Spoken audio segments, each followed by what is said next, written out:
જય સ્વામિનારાયણ દાસના દાસ. જીવનની અંદર સત્સંગ શું કામ કરે કે પ્રગટ સંત શું કામ કરે? તો પ્રગટ સંત એ મોક્ષનું દ્વાર છે. કેમે કરીને સંત સમાગમ કરીએ, સાધુની વાતો સાંભળીએ તો જીવનમાં જીવવાની પ્રેરણા મળે.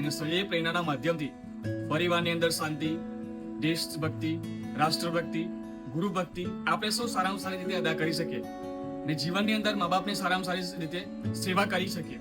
તો શા માટે હરિપ્રબોધન સત્સંગ સભા આપણે ઉજવવા જઈ રહ્યા છે? તો આપણને વિચાર આવે કે આટલા મોટા ખર્ચા પાય આપણે સૌ આ મહોત્સવ ઉજવવા જઈ રહ્યા છે. તો આપણને વિચાર આવે કે આ મહોત્સવમાં જે કોસ્ટલી ખર્ચો હોય તો સારામાં સારું વૃદ્ધાશ્રમ બને, સારામાં સારી હોસ્પિટલ બને, સારામાં સમાજ સેવા કાર્યની અંદર ઉપયોગી થાય. તો શા માટે એ ખર્ચો આપણે નથી કરતા ને આવી સભાઓ ઉજવીએ છીએ? તો ગુરુહરિ હરિપ્રસાદ સ્વામી મહારાજના આશીર્વાદથી પ્રગટ ગુરુહરિ પ્રબોધ જીવનદાસ સ્વામી મહારાજના માધ્યમથી આપણે સૌ જાણવાને સમજવા માટે પ્રયત્ન કરીએ કે યુવાન એવી સંસ્કારનું સિંચન થાય, યુવાન એવી જાગૃતતાને પામે, યુવાન સાચી સમજણને સમજે કે કેને કરીને મારું જીવન જીવવું પડ્યું છે.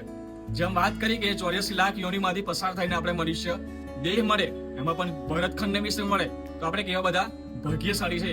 તો એ સાચા માનવ દેહનું આપણને મૂલ્ય સમજાય ને એ સંતના માધ્યમથી ને સત્ય પુરુષના માધ્યમથી સમજાય ને એ સમજવા માટે આપણે સૌ ભેગા થવું છે 22/4/2026 બુધવારના રોજ. તો આવો સૌ પધારો હરિપ્રબોધન સત્સંગ સભા ઉચ્છેદમાં. આપ સૌની સેવા અને આત્મીયતાના દર્શનને અમને તક આપો, એ જ પ્રાર્થના. જય સ્વામિનારાયણ દાસના દાસ.